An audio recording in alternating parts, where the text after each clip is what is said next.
Hello and welcome to this first session of Crescendo of Violence. My name is Lowell, pronouns he, him. Crescendo of Violence is a new game from Osprey role-playing division, and I've done a one-shot of it for our recent open gaming weekend, and we're doing a 4-session series here. I received a review copy that I did not pay for, so just realized that. So that was delightful. In any case, today, we're going to be creating characters, talking about what the game looks like, building relationships. We'll have a couple of breaks. We'll also be kind of leading us into our first story, first adventure. You may hear us referring to the character keeper. We use a Google sheet that for keeping the characters in. If you're watching this on YouTube, I will put in the show notes a copy of the character keeper so you can take a look at that. I'm also going to be talking about the mechanics of Crescendo of Violence because this is a very new game. It has some very different systems and mechanics to it, and it's all going to be kind of part and parcel of what we're doing today. But the first thing that I do is the cats, which is a kind of walkthrough setup to establish the premises, to establish what we're going to be doing today, the tone, and then safety, to get that all set and on the table so we're on the same page.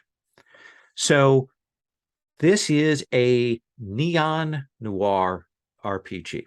It makes a point of saying it's not cyberpunk in the book, but it feels a little bit like post-cyberpunk. There are some things about the setting and the setup. We are playing in Neo-York.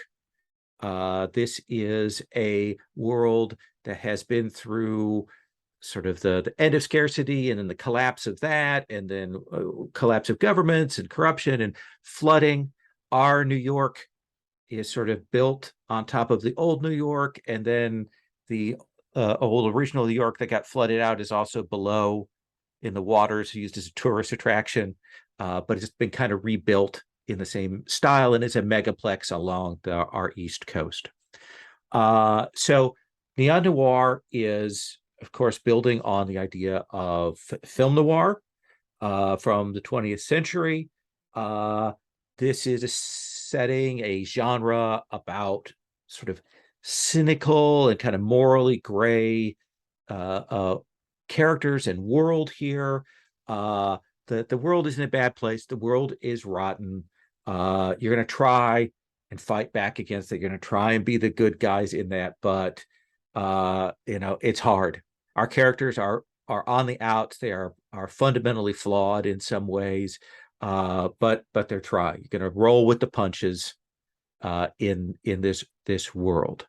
Our world has broken corporations, has broken environments, it has corruption, it has crime. Everyone's hooked into the system. All of those kinds of issues here. This is a kind of an action game. They describe it as heroic bloodshed.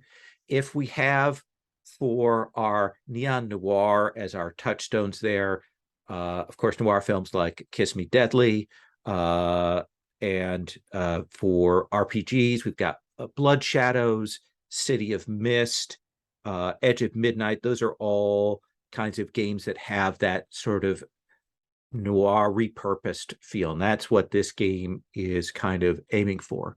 In terms of the action and heroic bloodshed, that's more John Wick and Hard Boiled and the Killer and all of those kinds of things is what this game is aiming for. You are strong characters, you're smart, you're savvy, but something has happened. You're on the outs. And you're trying to dig your way back up from that. You're going to get mixed up in trouble. You're going to try and fix the problems that have occurred to you, but things are going to kind of be on the downslope there. But given that this is neon noir, given the widescreen look of it and the bright colors and music and all that, when in doubt, kind of go big, go stylish, go for it in terms of description of actions that you want to do. This is a game that is very abstract in terms of its resolution system. We'll come back to that. So it is not particularly gritty. So you can be dramatic in your descriptions. So in terms of what we're going to be actually doing today is we're going to be doing character creation here. And that I've got a sort of cheat sheet for that there, which means you're going to be choosing a particular species, kind of a humanity that varies from the natural, sort of the human that hasn't had any upgrades or changes. We've got the bioroid, which is our replicant. We've got clones. We've got cyborgs. We've got Gen G, which are gene modified characters. You're going to choose one of those. That's going to give you some things. And then you're also going to choose a profession ranging from hacker to investigator to veteran. We've got 7 of those. I'm going to make those choices there. That's going to give you some talents that you're going to pick. And it's also going to impact your character's paths. If you look on the character keeper in the section, you see we've got 8 paths. And if you've played Fate Accelerated, you may recognize the approach that we've got here. These are the way that you are doing something. And, it's cautious, clever, dramatic, empathetic, fast, resolute, sneaky, and violent. And basically, you get to say how you're performing the action. And once you've done that, you're going to be generally rolling some D10s. Everybody's stats for those paths start at 1. 5 is the absolute maximum on those. Most things are going to be in the 2s or 3s for those rolls. And essentially, it's a little bit like Blades in the Dark. You roll a bunch of D10s and you take the highest value. We'll talk about exactly how that get resolved. But I want you to have the sense of that's kind of the key mechanic that you are thinking about. So we're going to create characters. We're going to talk about what people want to do. I'd like everybody to be a different profession, just to make that a little varied. We'll talk about what that means. Once we've kind of got that started, there are some other things that you're going to choose. Every one of the professions will give you a set of 3 questions, or rather 3 options for why you're on the outs. That's on row 7 of the keeper. And then you also have some relationship questions. That's on row 14 of the keeper. And we'll go through those. We'll get that all set up, take our breaks as necessary, and then we'll get into the action. So that's sort of the approach that we're taking with play today. Tone. So this is not the gritty of cyberpunk or hard sci-fi. I would think of it as like 1930s, 1950s level kind of grit within a neon lit sci-fi environment. We've got bad folks, we've got good folks trying to get by. That's all mixed up with future tech in there. It's a little bit grounded, but everybody has like augmented reality glasses or devices that they can use. So there's that kind of weird retro sci-fi mix of things. And again, it is a world of kind of gray morality. One of the assumptions is that our PCs know each other, they've worked together, and they are on friendly terms with one another. So with that in mind as our kind of tone, and we can, if people have particular issues with tones or things you want to talk about with that, we can do that a bit, but I want to talk about our safety tools. We use a layered set of safety tools. This cat is part of that, but then our baseline is lines and veils.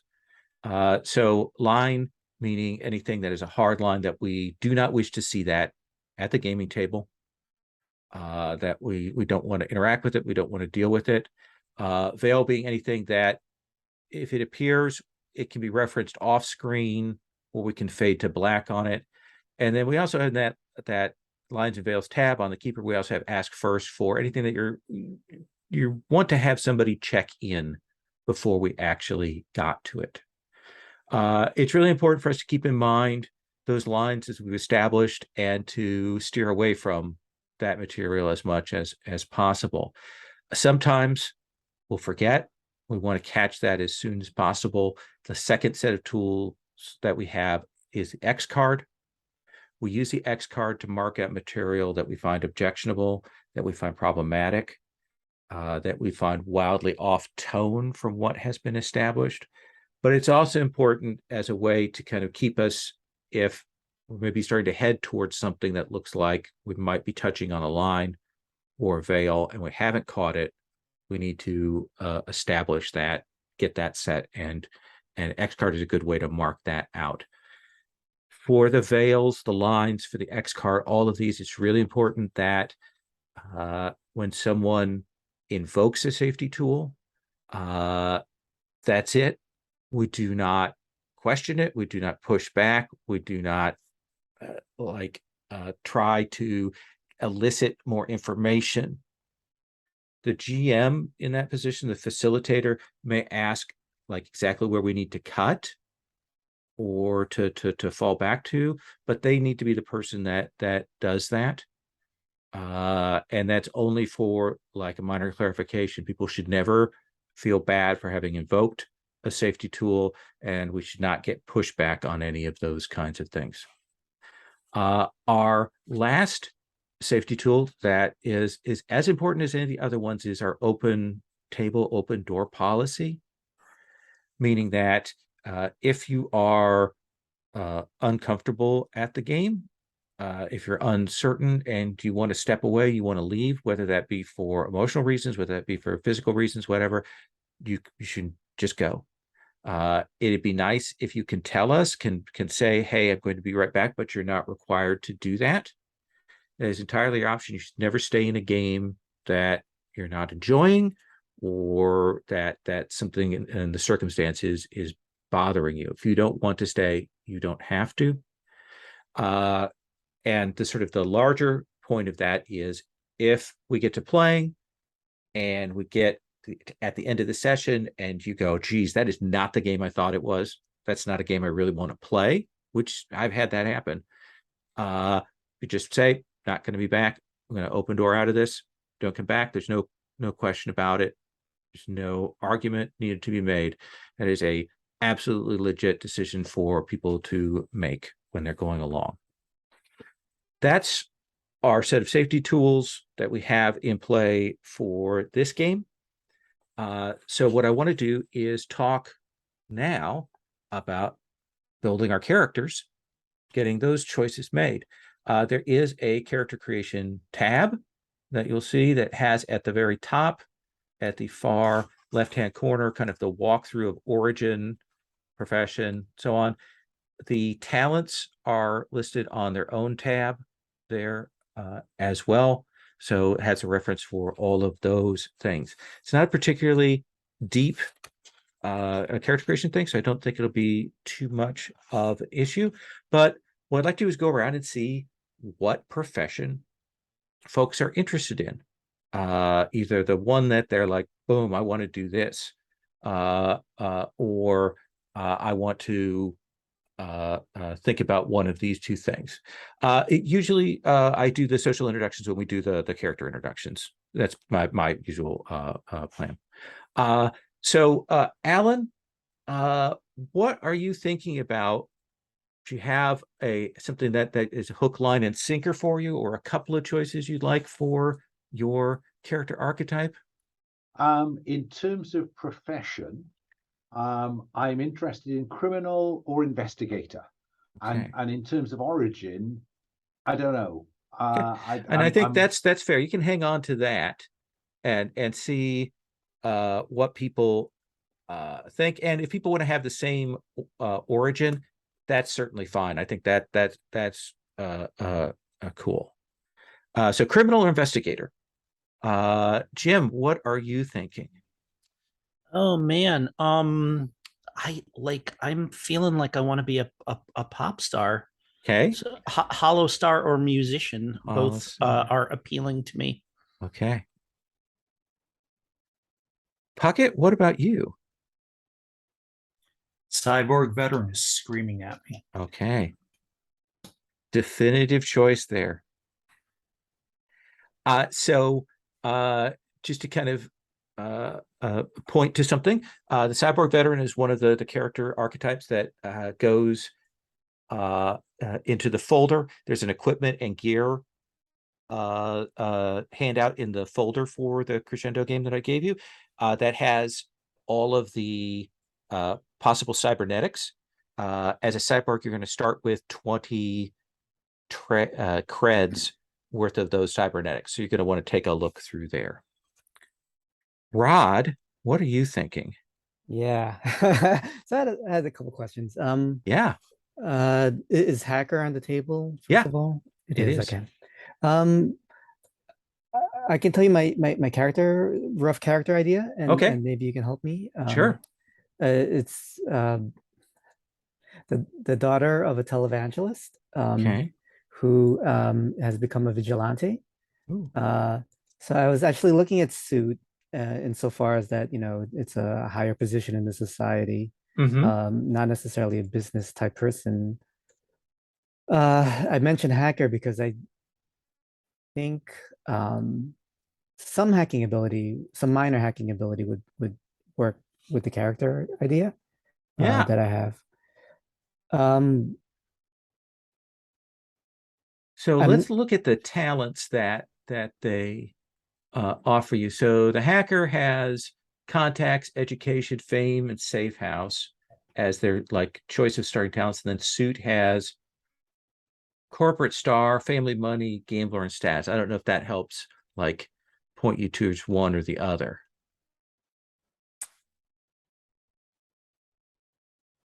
I think the family money would work nicely. I think she's gonna buy stuff, equipment to help her in her pursuits. Okay.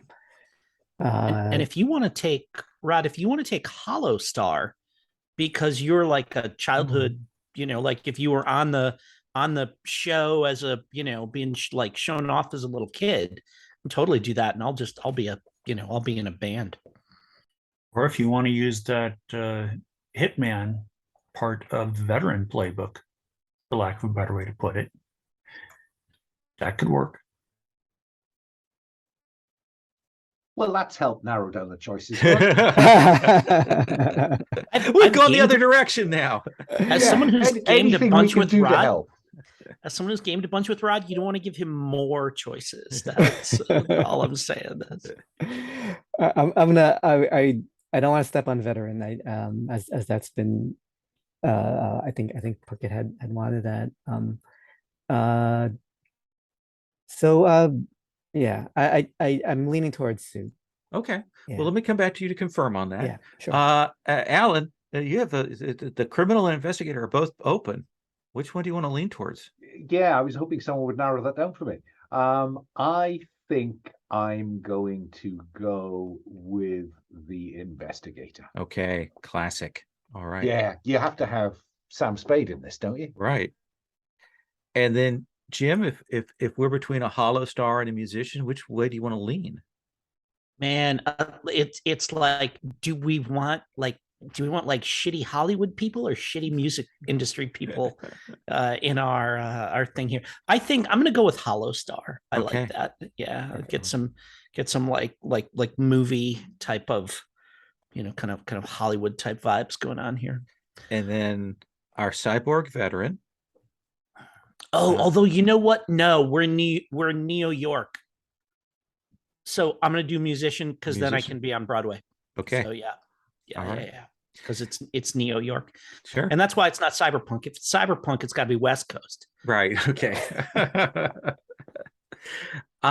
So Rod, we come back to you. We've got a couple of those things knocked out. What do you think? You think you're going with the suit? Yeah, let's go with the suit. And yeah. All right. Then let me swing back to Alan. Alan, what do you want to do as the origin for your detective? I want a basic kind of human outline, so I think I'm probably looking at natural or clone, conceivably Gen G, Okay. but I think probably natural or clone. Okay. So I think they're both interesting. In terms of how they present the idea with the clones is clones are usually have been created for a particular purpose. So they have some of that kind of echoing in their backstory as well. So that's something to consider. Jim, what are you thinking in terms of your origin?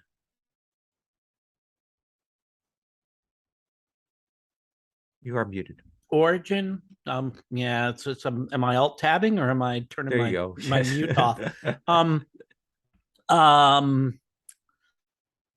I think I think I'm most interested in clone.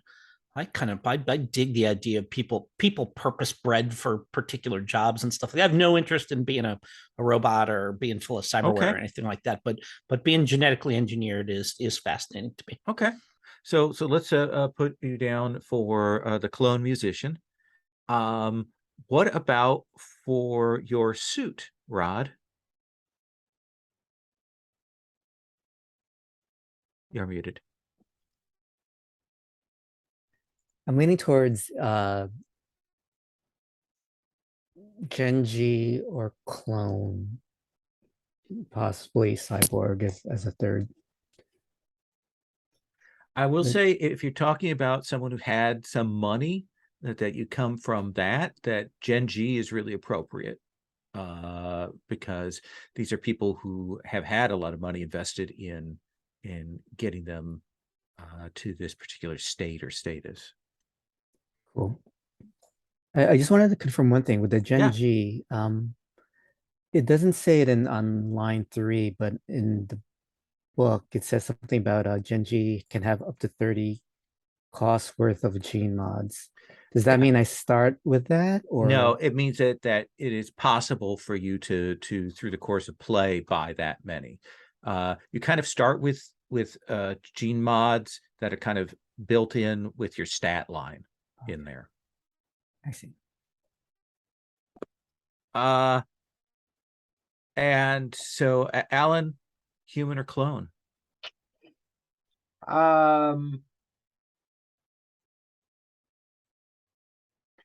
Jim, are you going Gen G? Jim's going clone. Clone. Okay, then I will go natural. Okay. All right. That's such a noir detective thing. Yeah. Like, I'm just a regular Joe. Yeah. Absolutely. Except at the end of the movie, you discover that actually I'm a bioroid. Yes. So I want to let you all have the chance. You have some abilities that come from your origin that sort of states some path numbers for you. Then it has an ability. Your hacker, or rather your profession, gives you an ability, gives you some choice of things. You can work through that with the character creation, like walk through there. I'm going to let you go. My plan is to let you all get set up on that with your path numbers and talent picks, and then we'll do introductions of players and introductions of characters, including a sense of why you're on the outs, and then we'll do those questions to build relationships. So I'm going to stop talking for a bit and let you get going, and I am going to pause the recording while I do that. So I'll let people take a look through and see if there's anything to finalize on the decisions things, and then we're going to do some introductions. I want to talk briefly about the mechanics of the game, just so everybody's on the same page. So this is a D10 dice pool system. You're rolling a pool of D10s. You're taking the highest value, and if it's a static test, you're rolling against a difficulty number. And if it's dynamic test, like an opposed test, then you're rolling against their d10s and comparing the highest from each roll. And things like attacking is obviously an opposed, but also damage resolution is an opposed roll as well. Whenever you roll a 10 on one of those tests, that's an automatic success. And it also generates you a point of momentum. So that's one of the resources you have is momentum. Momentum can be spent to immediately take another action after you've done one, to like take turn order. If the GM's character is going and you want to go before them, you can spend momentum to do that. You can also, once per session, and for this, we're reading our 2 sessions as one session for the purposes of time. You can spend momentum to get back an action token. And then there's some things under talents that allow you to spend momentum to do special abilities. I mentioned action tokens. You will notice in the middle of your character sheet, you have there a green, yellow, and red box that says action tokens. I probably should mark these in some way for color blindness, but for the moment, we're going to hang on to that. Green is on the far left, yellow is in the middle, red is on the right. Whenever you roll a test, you will always spend one of those action tokens.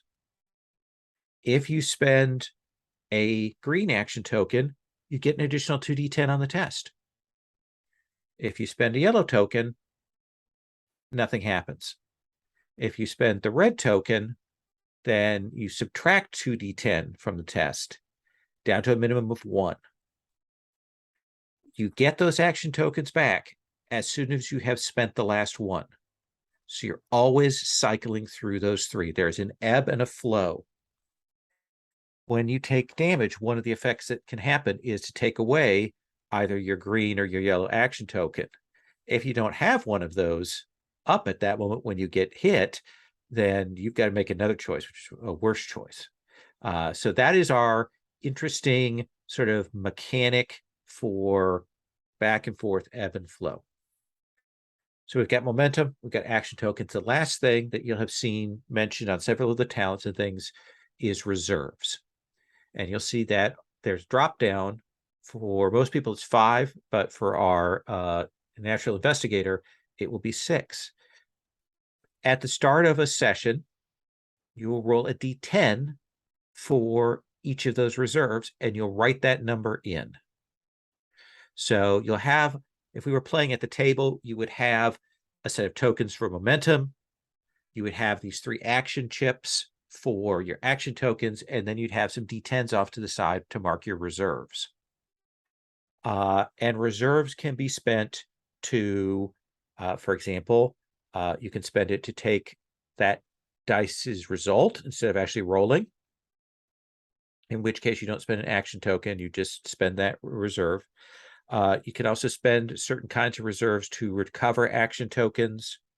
And there are a couple of other things on the cheat sheet there that give you abilities that you can use those for. Those refresh at the start of the next session, which in our case will be session 3, after we get those set. Some profession talents and things like that also rely on reserves or use reserves or those kinds of things. So you've got a couple of different resources happening in this game. So what I'd like to do now is go around and have everybody introduce themselves, anything you want to say about who you are, and then your character, how you're imagining them, what talents you've taken, and then the question of the 3 sort of why are you on the outs question. I want you to answer that. Do make sure when you present yourself, when you introduce yourself, you give us your own pronouns and then the pronouns you'd like us to use for your character. So I'm going to go in character keeper order.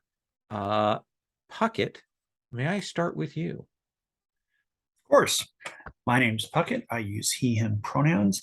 I will be playing Becca Thorne. who is a soldier that had some elementary cybernetic work done before going to war and had more done after it just to restore basic functionality.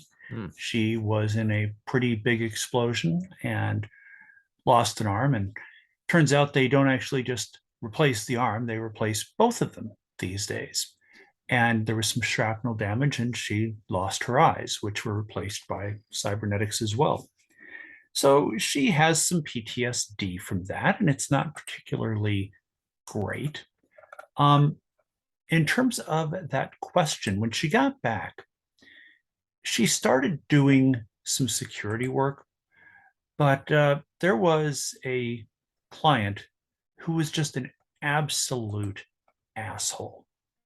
And she walked off the job, and later that night, that client's apartment was attacked, which really doesn't do much for your reputation when you're working in security. That's why she's on the outs. What kind of client? Are we talking like a media star? Are we talking a political figure? Are we talking someone in a crime family? Something Corporate. else? Corporate? Okay. Almost worse than any of those. I mean, politicians can be manipulated. Crime families, you can usually work something out, if you pay them enough money. Corporations, though, they'll fuck you up. They have long memories and longer arms of lawyers and paperwork. Do you think you just kind of fell into being originally a corporate bodyguard, or did you have people that you know, or was there a fixer, or did you have a friend from your time in the service that did that? What are you imagining there? I'm thinking a friend of mine who got out of the service and started making really excellent money, which was compared to the crap we made while we were, in combat zones. Told me it was easy, told me there was nothing to worry about. Nothing ever happens. It's just that they like to stand around and look important and have somebody who looks tough behind them, just and basically it's an image thing. Yeah. My luck, I draw a corporate exec that pretty much everybody wanted to kill. Now, this is a guy who basically, it started with infant formula. The formula got contaminated, and normally that would be a thing because people who have money don't use formula, and so you can make that go away. This time, though, it was actually a specialized formula that a couple of other corporate execs in another corp were using for their children. So yeah, nasty. I like that. It went bad. Good villain. So from being a veteran, you get to add one to either your violent or your resolute path. So which one are you going to raise up by one? I think I'm going to raise resolute. Okay. Because that basically means you can take more hits, correct? Yep. You've got, if you combine that with your subdermal armor, then you'll be rolling 4d10 to resist shots when they come in. Okay. Yeah. Fair. Tell us, so the veteran gives you the ability to give you an extra, to spend a reserve to get an extra die for damage. And you've got 20 creds for your cybernetics. It looks like you bought the eyes and the subdermal armor, right? Eyes, subdermal armor, and cyber arms. Okay. And what do the cyber arms do? They make it really easy for me to put a hurt on people very quickly. Okay. So that's going to increase violent by 1 to 3. Nice. And then I still have 2 credits left that I'm poking through to see if I want to throw something else on. Sure. And then what are the 3 talents that you have? And if you have one you haven't chosen it, that's fine as well. Oh wait, we're supposed to pick 3? You get 2 from your profession, and then you get a 3rd one from anywhere you want. All right. So my profession, left me really good at killing people. So yeah, that's my talent is one of my talents is killer. Mm-hmm. And the other one that I've selected so far is tough as nails, which allows me to immediately take a yellow action token if I have to discard my green action token. Oh, nice. Like the cybernetics that you have, how are they pretty visible? Are they concealed? Is it something in between? What are you imagining for that when somebody sees you? Do they go, "Oh, that's a cyborg"? I've tried to keep it as low key as possible. The subdermal armor was part of my service. So, I mean, obviously it's subdermal, it's not really noticeable. Mm-hmm. The arms that I got on coming back, I usually wear a coat. Okay. And I'll usually wear gloves with that unless I'm around people who I've known for a while and feel comfortable with. I don't want people knowing how much of me is parts. So you're self-conscious more about the extent of the changes that you've had to rather than having to have the change? People look at you differently, Okay. you Interesting. know. And the cybernetic eyes, I try to get ones that look as normal as possible. Okay. They're not purple with like red laser beams or anything like that. Okay. Okay. And you're gonna pick one more talent. We'll come back and check in with you on that. Sure. It does remind me, what I should have done before we do introductions. Let me briefly go through what we've set as our lines and veils, so everybody's on the same page on that. So right now we've got lines on harm to animals, harm to children, homophobia, racism, torture, transphobia, and graphic descriptions of blunt force head trauma. And then we have a veil for anything in the way of sexual content. And I do want to mention too, one of the things that since this is always a cyberpunk thing, is uh, uh, body mods, gene mods, all of those things do not make you less human. That's one of the tropes that's the cyber psychosis and things like that. So and I think we're all on this already started on the same page on that, but I just wanted to get that out there in terms of how we view those things. There's no mechanics in the game for those being issues or problems. That brings us to our detective, Alan. So yes, Jake Evans is a natural born human. And is an investigator. His look is scruffy, weather-beaten, and haunted, and the hat, always the hat.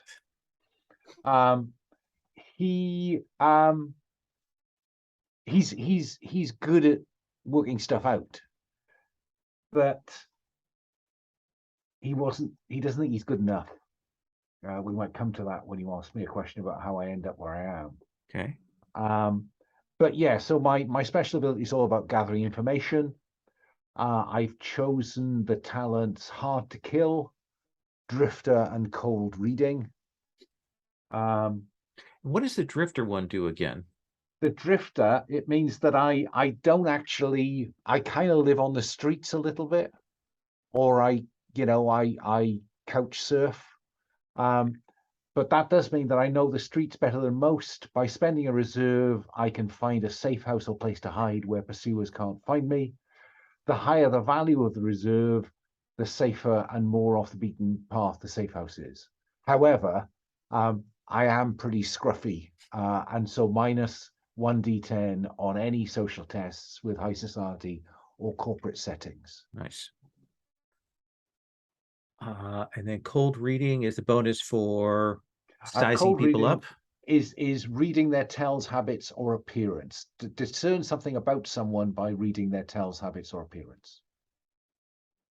And you've alluded to this already. Why is Emmons on the outs?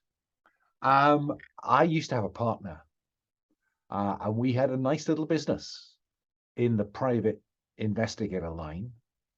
And Deirdre was onto something hot. and it got her killed. I didn't finish the case. Instead, I have drifted off the radar as much as I can, laying low, not making waves.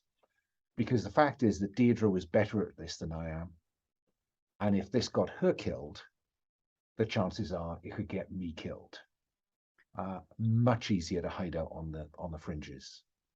What kind of case was it? Do you have any sense of that, or have you totally tried to avoid the details? I've tried to avoid the details, if I'm honest. I think she said she was onto something big, and so I infer from that this was high society and/or corporate money. So somewhere there's a detective agency office that has sat empty for months. Yeah. Okay. Yeah, with rain dripping down the window. Driven inside, a couple of bullet holes in the front door. Okay. 2 desks abandoned. What does he look like? Besides the hat, like the hats are singular feature, but how are you imagining? Tall, short, wide, skinny? I think he is surprisingly robust under this fairly threadbare and persistently damp overcoat. He's badly shaven because he just he shaves in public lavatories when he has the opportunity, or he can prevail upon a friend to just let him stay over for a couple of days. He doesn't eat well, bags under the eyes. He is world weary and haunted. Awesome.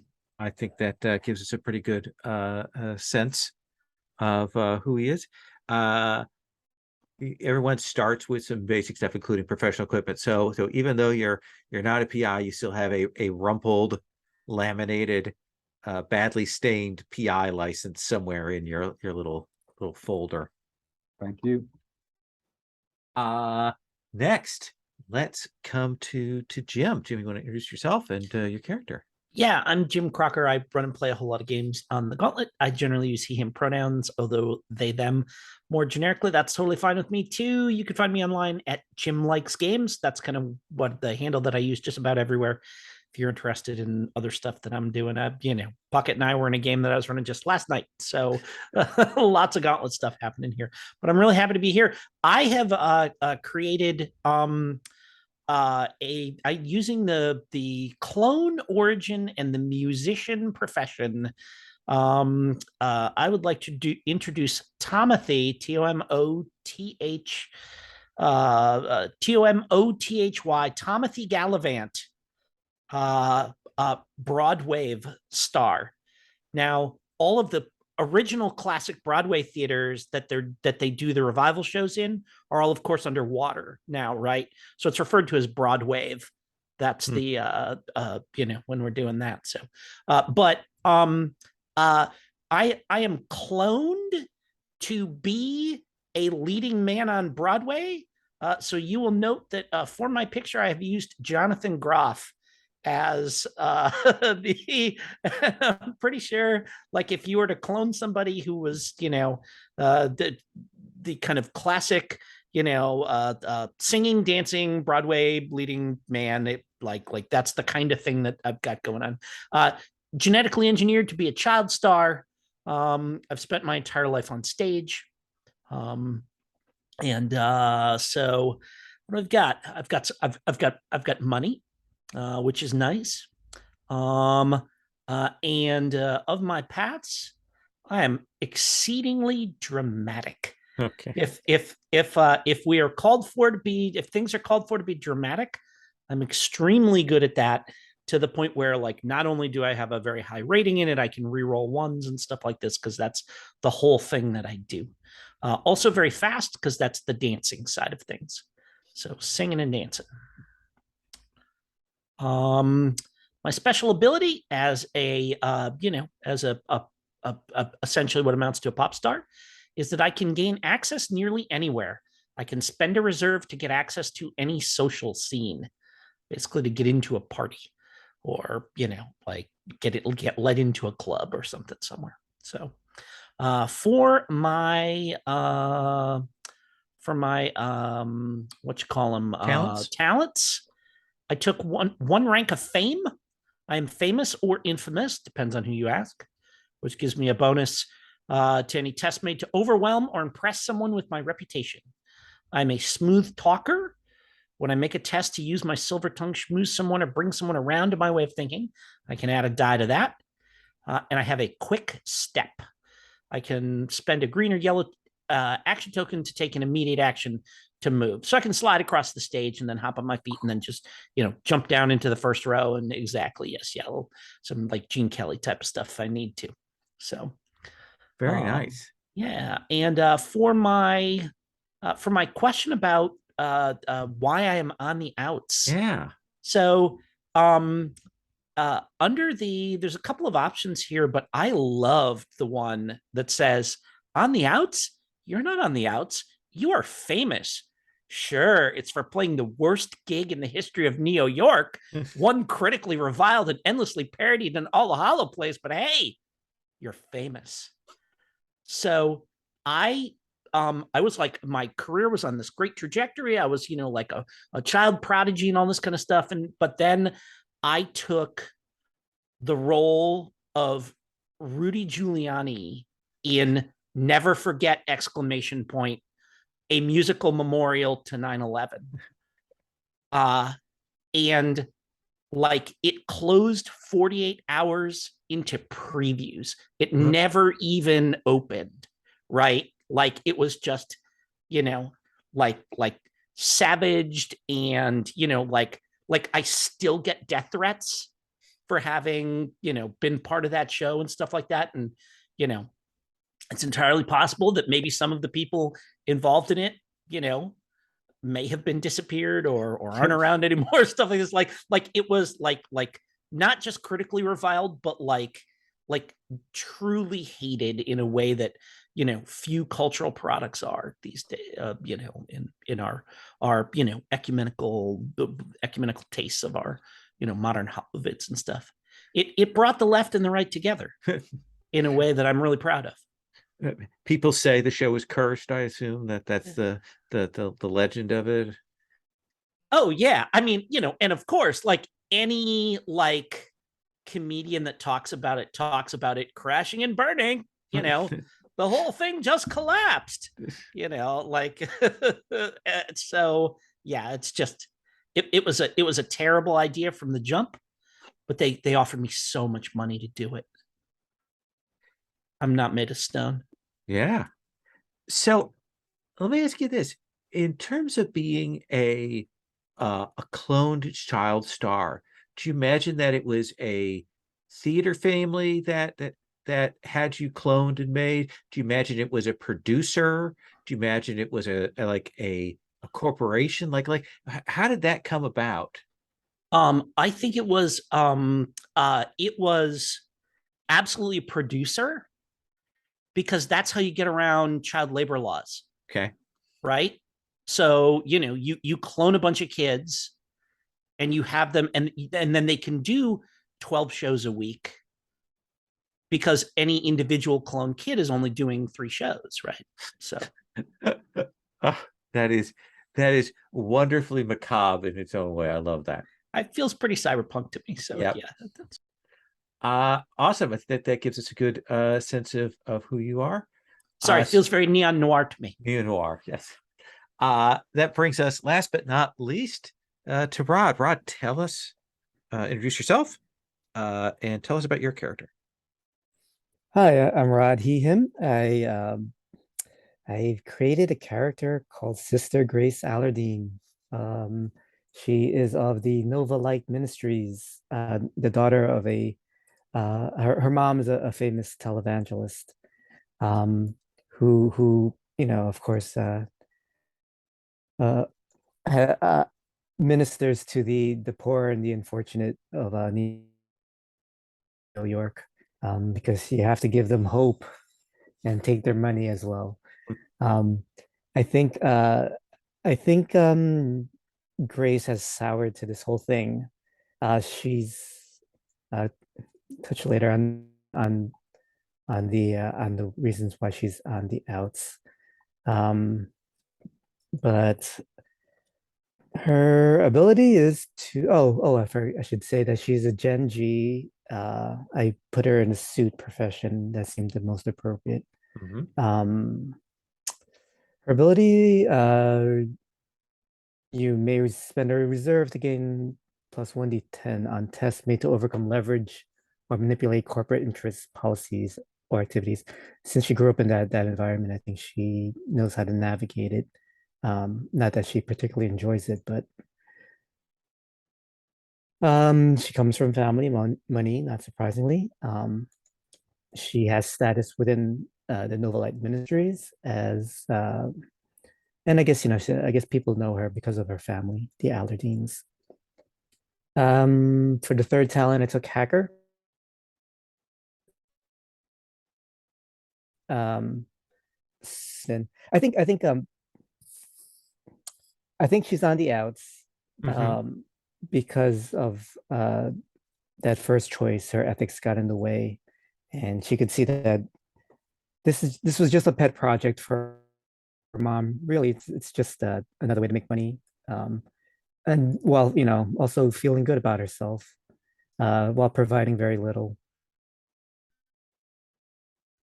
to the actual masses. But because she spoke out, Grace was assigned to one of the more undesirable duties, which is a confessional duty. So she ministers to the poor, but they tell her their problems, and I think that put her on her path of becoming a little more hands-on when she saw the pattern of injustices and who exactly was in charge and who was causing them. So I think she became more of a vigilante, using her money to get to fight for the common man, so to speak. I'm thinking more along the lines of the Shadow. Okay. Back the Pope character. So I had taken the third as my third talent, hacker, because I think she somehow manipulates people's AR or detective so that they don't see her, so that she can kind of sneak here and there and appear like as if magic, or make them see things that weren't that aren't necessarily actually there. Very cool. So does your mother still think that you're the dutiful daughter, or does your mother, has put you in this position and she's kind of worried about what's going on with you? How are you imagining that relationship? Well, I think the mother thinks she's punishing me by keeping me on the outs. I kind of like being on the outs. It gives me space to actually operate, do what I'm doing in the background. So every now and then, I twist, I act like a thorn in her side, just to make sure I'm not being drawn into her schemes. I like it. All right. I think that gives us a good sense of who you are. We're now going to go around. Everybody has, for their profession, a set of 3 sort of relationship questions that are there. So we're going to go around and have everybody do one, and then we'll go around again, and we'll do each of these. And again, this is one of those things that you're going to offer up. And if something doesn't fit, we can kind of modify the question as we need to, or possibly if we need to point it at more at an NPC than a PC, we can also do that. So let's start with back to start getting everybody's names with Becca. Becca, which of those 3 questions do you want to start with? Oh, let's scroll over here.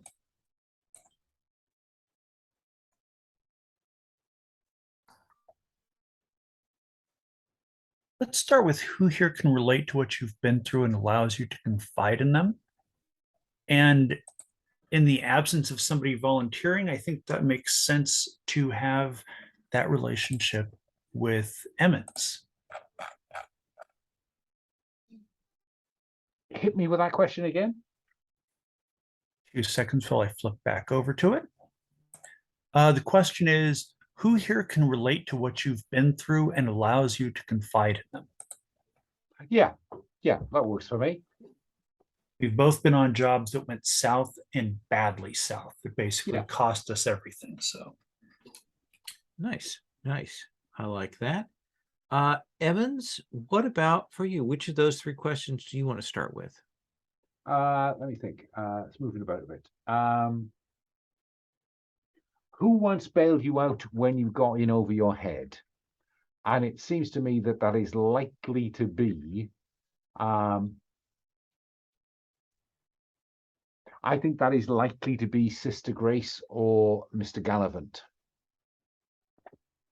Maybe Sister Grace, if I'm on the street, she's running some kind of, mission. Pulled you out of the gutter. Does that work for you, sister? Yeah, Okay. sounds good. I like that. It certainly fits given your appearance and demeanor and backstory, Jake. Next, back to Tomothy. Is it always Tomothy or is it Tom or? It's Tomothy. Okay. It's Tomothy. My other clones are Tamothy, Timothy, and Timothy with a Y. Yeah. Okay. But they're like none of them has. Most of them, Child Star. It's tough to make that transition, and I'm the only one that's really did it successfully. So Maybe they've had some work done so they don't get mixed up with you.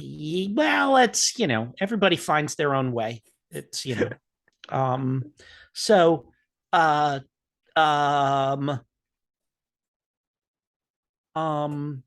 who do I bounce new musical ideas off of? And I feel like that's got to be Sister Grace. Okay. Like asking about, but and it might even be like well, how would you like what would your mom do with this? Would she do it up tempo or would she like that kind of thing? Does that work for you, Rod?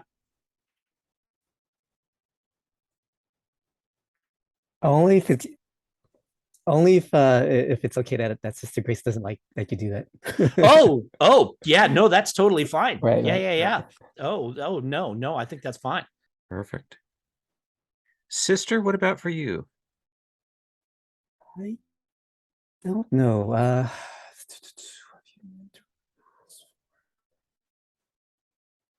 From the old days.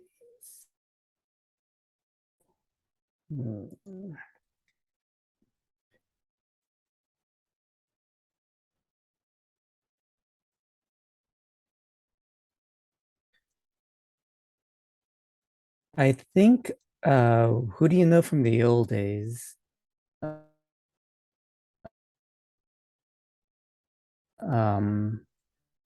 What do they think of your current occupation? I think Becca has done security for my family. Would that fit? yeah, I think I actually liked your family. Oh, okay. I mean, maybe not, maybe just liked certain members, but I didn't loathe them. Okay. Yeah, I assume they treat the help nicely. Yeah. And some of them may be decent.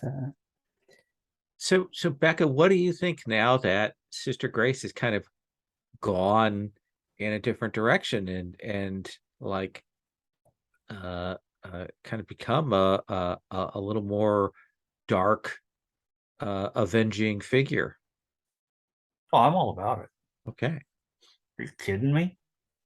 I am all about that. Like, if we ever meet up for shots, it's like, okay, who'd you hospitalize this week? I mean, like, I feel like Grace is living her best life and I am here for it. Awesome. Becca, let's come back to you. Let's see your second one. All right, second question.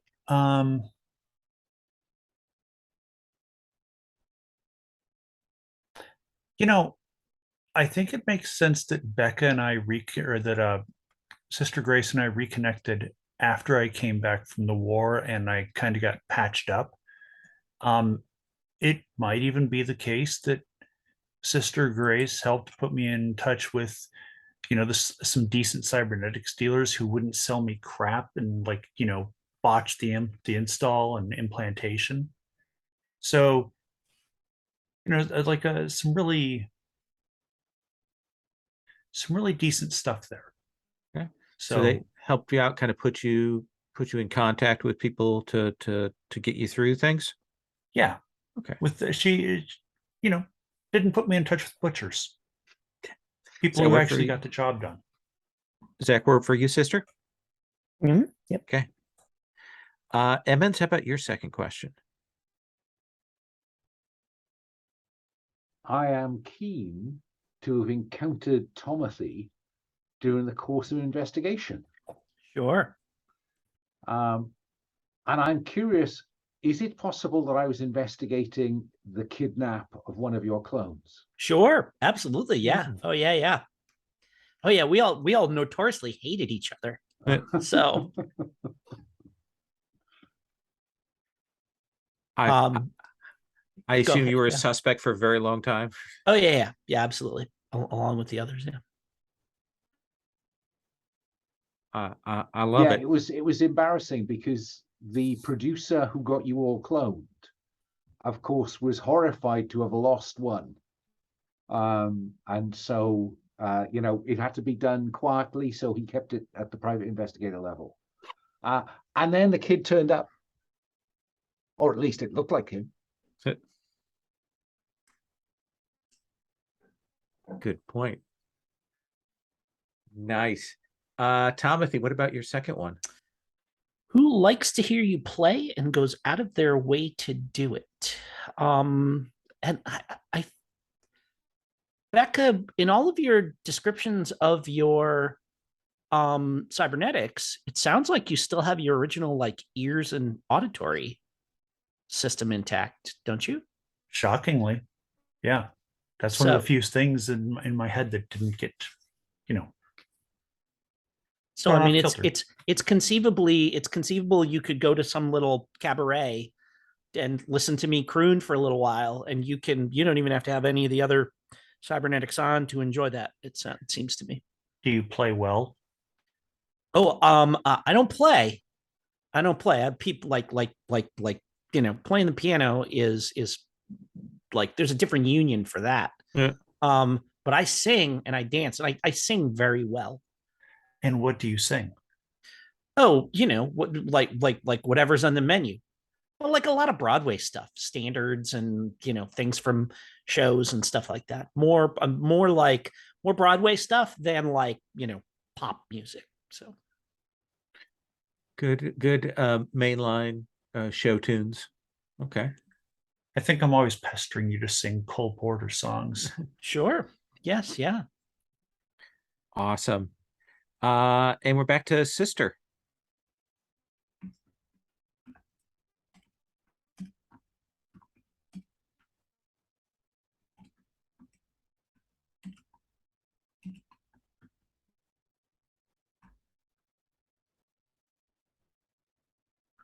You are muted.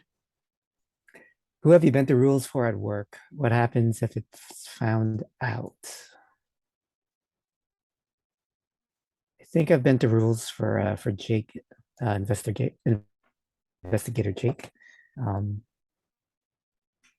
Probably something to do with a case he was on and was using, I don't know. Oh, right. So I think I covered him because I was in on it. I was helping him investigate a case and using church resources to do it. What about the case that Deirdre went missing? Remind me My the situation of Deirdre. Deirdre was my partner, and she Right. got killed investigating something involving high society or corporate matters. Oh, yeah, that's perfect. Yeah. Is it possible that you how's it phrased? That you provided me somewhere to hide in the immediate aftermath? Yeah, Yeah. After you absolutely. bailed me out, I'm in a soup kitchen. I'm wondering where I'm going to run next, and you bent the rules, got me somewhere to stay in the mission, or I don't know. I mean, that you must have lots of rooms for chauffeurs above, the family garage with 18 limousines in, mustn't you? Yeah, I'm sure. Put a chauffeur cap on you, Nice. and if you want. And I think well, why? Because I'm helping out someone who's doing something good, or trying to do something good.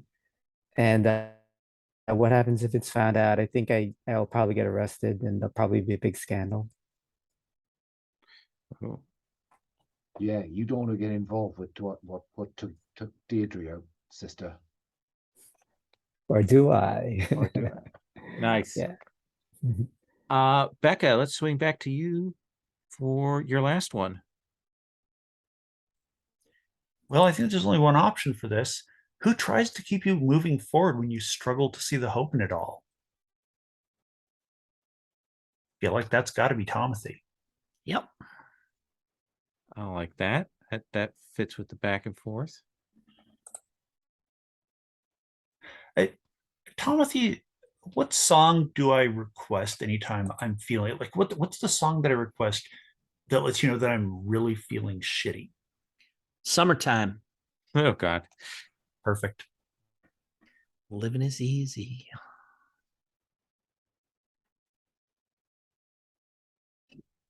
That is a haunting song. There's a PlayStation 1 RPG that is all the music is summertime done in very weird versions that I can't unhear. That's such a JRPG thing. That's yeah. fantastic. Yeah, that's great. Jake, what is your last one?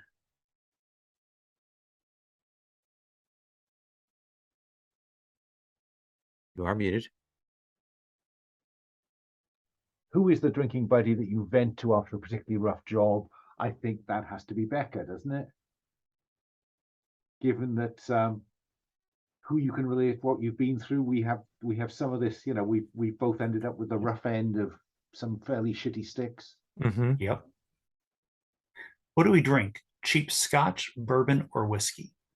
Whatever you're buying. Okay, so it's that kind of friendship. Okay, I got you. Or sometimes the communion wine, if sister doesn't notice me filching it. Nice. Tomothy, what is your last one? My last one is let's see here. Who keeps you honest when you start to go off the rails? And that's Becca. That's who I've got left. So, oh no, sorry, that's not Becca. That's Jake. That sounds like a job for Jake. Absolutely. And of course, I call you Tom. You are the only one who calls me Tom. You earned the right to call me Tom. And Sister Grace, what is your last one?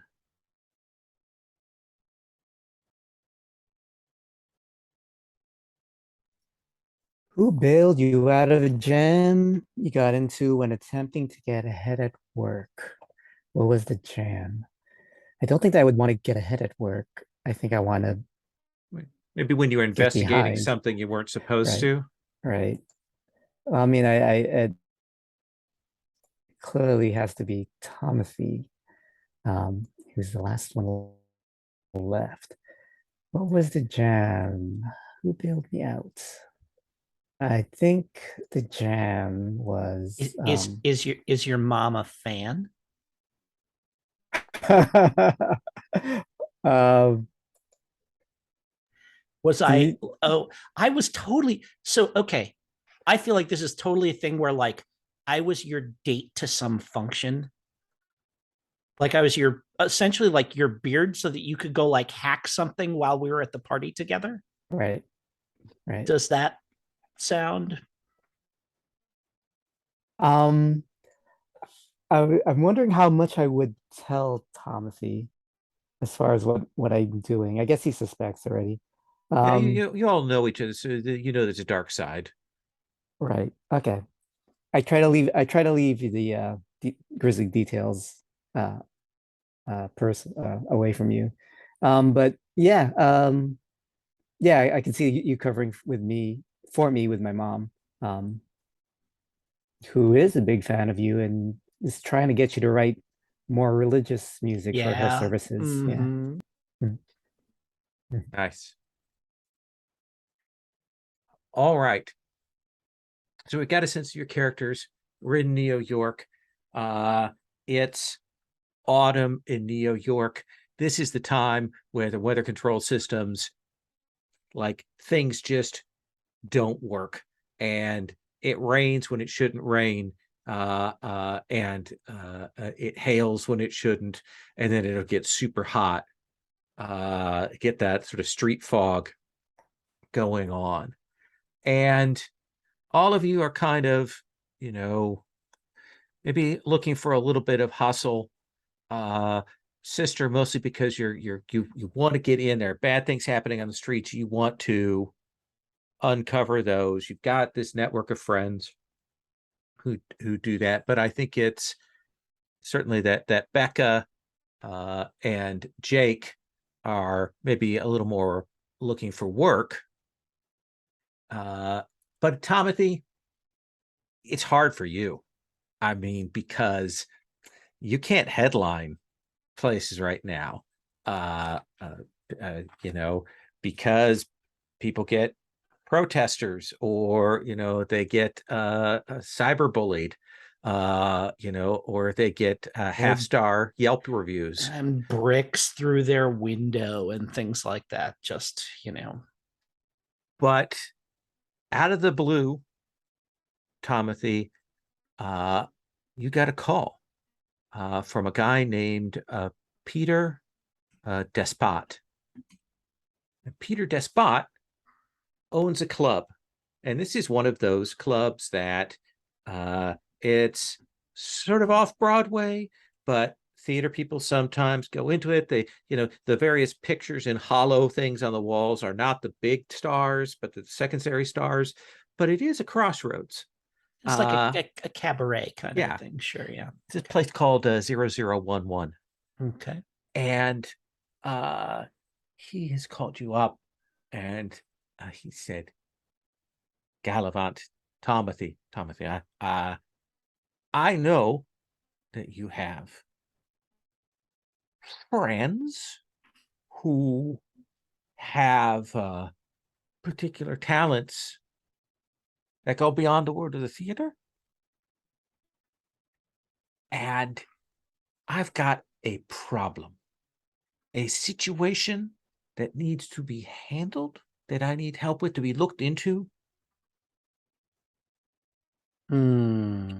Come down to the club in the afternoon, bring your friends, and I have a job.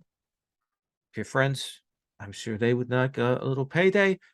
And for you, I know you do this for me, and I will be owing you a favor. I like favors. Favors are a favorite of mine. So is this more of an audition or casting? This is a casting. I've got a Oh. situation and I need it to be dealt with. Well, all right then. Yes, just give me a little while to get in touch with everybody, and I'll see who can make it. And we're going to kind of do that hard frame wipe cut to the four of you. This is not Broadway, so you don't have to go down into the pneumatic tubes, into the like the underwater areas. It's above, but it's still kind of wet. There's a lot of vapor and stuff. So everything around here is kind of sodden, that kind of corrosion and rust. They've got bioplastics that are biodegradable. So like They kind of rot after continued contact with rain and salt water and things like that. So everything's kind of threadbare around here. So like classic walls with multiple posters that have kind of rotted, but here it's plastic and even with like holograms built into them, so you can see kind of layers of motion underneath these layers. And it's kind of a walk down place. What do you think, Puckett, is the primary color in this club that like dominates?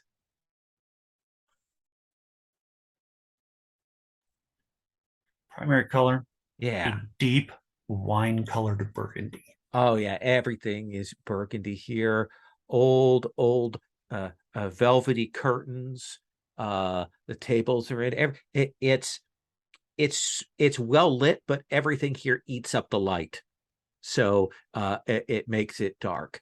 It's mid-afternoon, so there are some of the robo bartenders who are doing the inventory back behind the bar and getting things set and like getting all the chemical compounds together for the mixed drinks.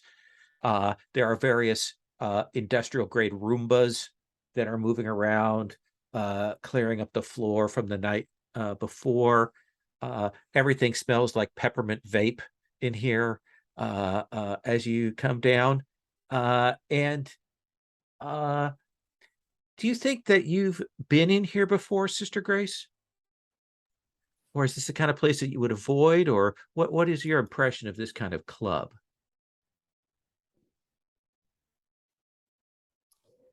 No, I think this is my first time here, and I think yeah, just looking around, it's not my scene. Um, there's like nothing for me here, really. Yeah, I don't fall for this kind of entertainment. yeah, it's very downscale for you. Um, so you're not like it.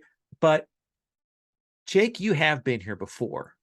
Why have you been here before? What was the deal?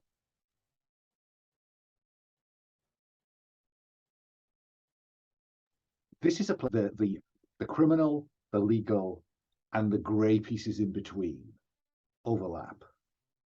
So Deirdre and I used to use this a lot for meetings because it's nondescript. It's over Broadway. It's neither one thing nor the other. And the folks here are discreet. And interestingly, they always have snacks on the bar. Yeah, which I scoop up. yeah, they always have nice little packets of things there. Mind you, they're knockoff, everything labeled in black and white, but yeah, they're free. They are a source of carbohydrate energy. And we'll see at one of those round, large booths at the back. You see Peter Despot. He's cybered up. You can see he's got some of his AR built in, so he can do multiple calls at the same time. And he waves you over, gestures for the four of you to come over. Stands up. Sister Grace, how famous are you? Are you recognizable? When people see you, do you think they know who you are, or do you kind of keep that hidden? Yeah, I'm definitely 100% in a disguise. Okay. Yeah. Different hair color, different fake implants, cybernetic implants. Okay. Yeah. I like that. You see him look around, kind of judges. He looks over at you, Jake, like he kind of goes, I think I know that guy, but then kind of puts in Timothy, you and your friends come and sit down. And I am wearing a suit in colors that complement the burgundy. So, I've got maybe like a navy blue or something like that. Mm-hmm. And I've, and like I've done my hair to be dark red so that I'm, kind of fitting in very nicely. I say, Despot, this place gets more delightful every time I come here. allow me to introduce my supporting cast. Oh, please do. And I grin and I say, this is my supporting cast. Like the joke being, I'm not going to tell them who these people are. They're with me, right? So yeah. Perfect. Come and sit. Timothy, what can I get you to drink? I could murder. Let me see. One of those pomegranatinis, if Okay. you could. And the real stuff, not the synth. And for you, Mr. Hat. I'm sorry? You're muted. He's a man of few I words. was playing dark and mysterious. And it turns to you, Becca. Okay. Like takes you seriously. What can I get you, ma'am? Something brown that's older than I am. Bring out whiskey, double malt. And kind of looks at you, Sister Grace. You've kind of disguised yourself, so he can't quite get a read on you. I don't say anything. I just kind of wave my hand. Like, no, thank you. I don't even look at him. So I'm so glad that you could come. I've got a pressing concern, and it's something that I need looked into, but I also need it looked into discreetly, if you take my meaning. I can only take it so far. Well, let me come to the point of it. I know that you've heard of Nightbird Holly. She's been headlining here for a while and very promising up and comer, has really drawn in the patrons for us, been very good. And she's under a very, very strong contract. So she's important.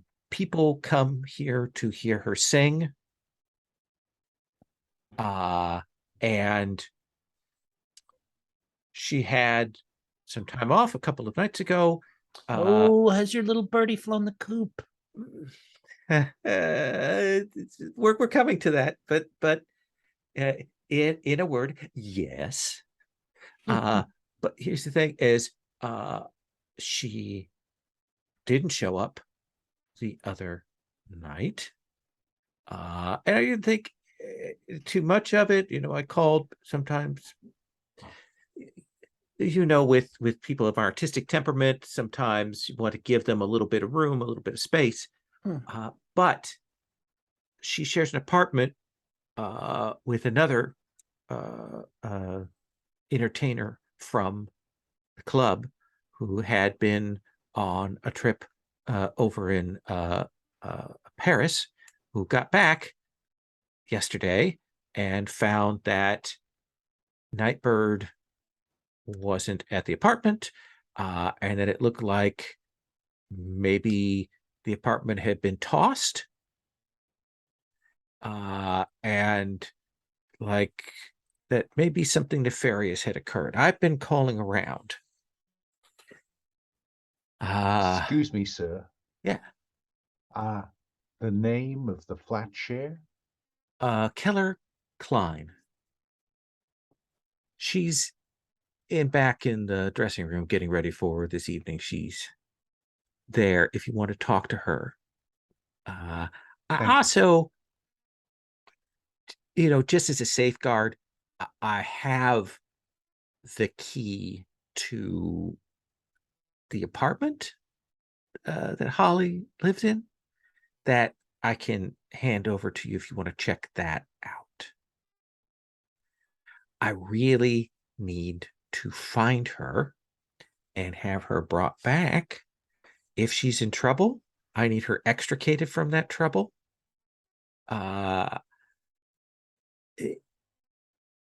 You will be compensated quite well if you can do this for me. Shouldn't be too much of a problem. We have, we're adept at a number of specialties in this sort of thing, and I am sure that you will not regret this. I'm already not regretting it. Already, even as we speak. Any regret I have has gone out the window. Wonderful. I need to go up to the office, run some things. I've set you a tab here if you want to have a few more drinks before you go. If you want to talk to Keller, she's in the back. Here is the apartment key. I'll hand that to you. It's open biometric, so anyone can use it. And then we have a deal. Absolutely. He looks around at the other three of you and to kind of confirm that Timothy is speaking for you. Jake will nod. Okay. The tab is separate from our payment, correct? Absolutely, yes. And I'll look over at Mr. Hat and wink. And when she says that, I'm like, see, people know what they're doing.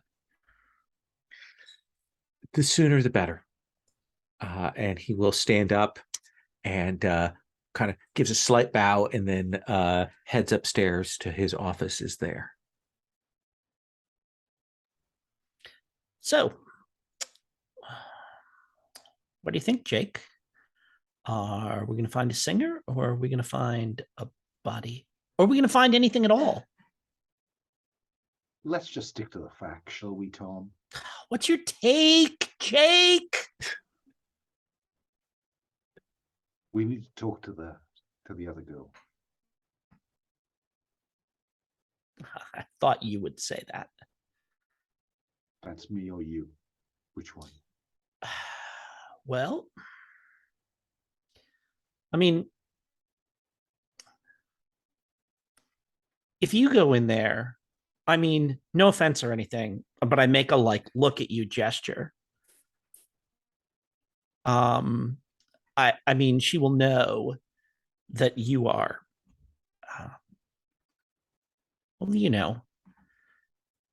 making inquiries about something specific that she then might be able to tell somebody else about. Yeah, I know. But if I just go in there as a fellow performer to offer my condolences, to share whatever gossip I've heard, solicit gossip from her, then maybe we could, kind of, you always tell me that I go at things too directly. Maybe that's a way around. Do you know an old thing called the good cop and the bad cop? Oh, of course, yes. Okay, good cop. Let's go see the lady. Very well. All right. Becca, why don't you and Sister Grace check out the apartment? Jake, we have a tab. We have a job, Becca. But how often do we have a tab? So get a takeaway. Let's take our second break here. Let's take 5. We'll come back. We'll do the conversation with Klein, and then move to checking out the apartment. Kind of do that. Sound good? Okay. Take 5.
before we kind of do the scene, moving to have that conversation with Keller, I'd like to engage the mechanics a little bit, and we'll do Keller, and then there's another little bit of mechanics talking about the structure of play that I want to talk about. But everybody should roll a number of d10s equal to your number of reserves. So 5 for most of you, and go ahead and put those numbers in on your character sheet.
And then let's cut to it sounded like Alan and Timothy were going to go back and talk with Keller.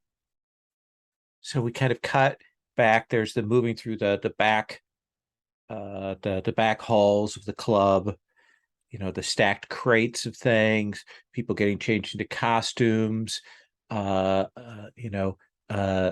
sound mixing guy who's repairing all the stuff.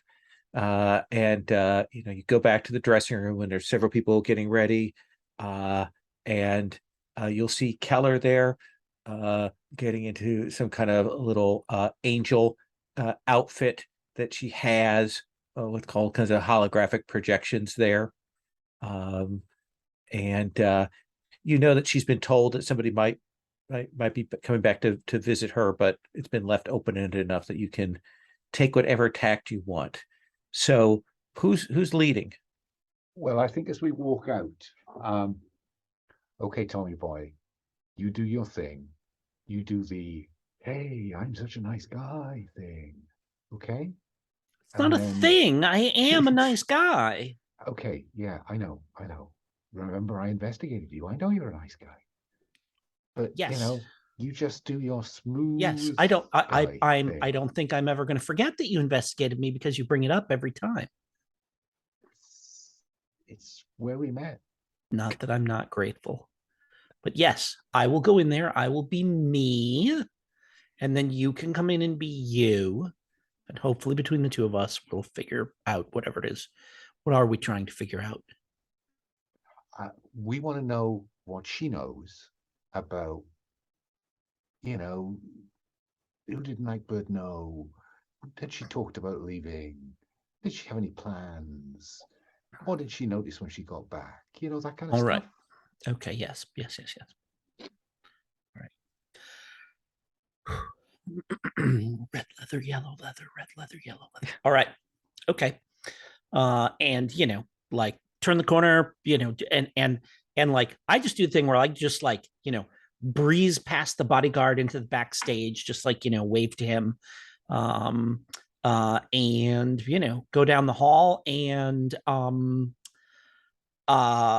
find her dressing room and do the thing where I like rap twice and then just like, hey girl, as I throw the door open and just barge right in.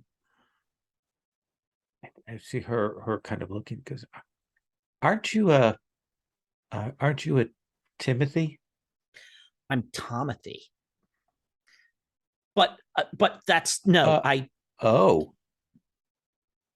Yes, I know, right? Yes. No. Please. No, seriously, what's your favorite? What's your favorite? What's your favorite joke? Come on. I've heard them all. No, I just, you're such a towering talent is what I've heard. Delightful, delightful. Yes, yes, excellent. Thank you. That's not the first time I've heard that. I would have bought you dinner if it had been, but I I was coming to see your roommate, but I heard something happened. What happened? Oh my God! Is she? Does that mean what? Will you be taking over for her? Oh, I don't know about that. So we're going to get a roll here in a second. Yeah, Now, sure. Jake, are you there to kind of? Oh yeah. Okay. You know, this shadowy, sinister, haunted presence on Tommy Boy's shoulder.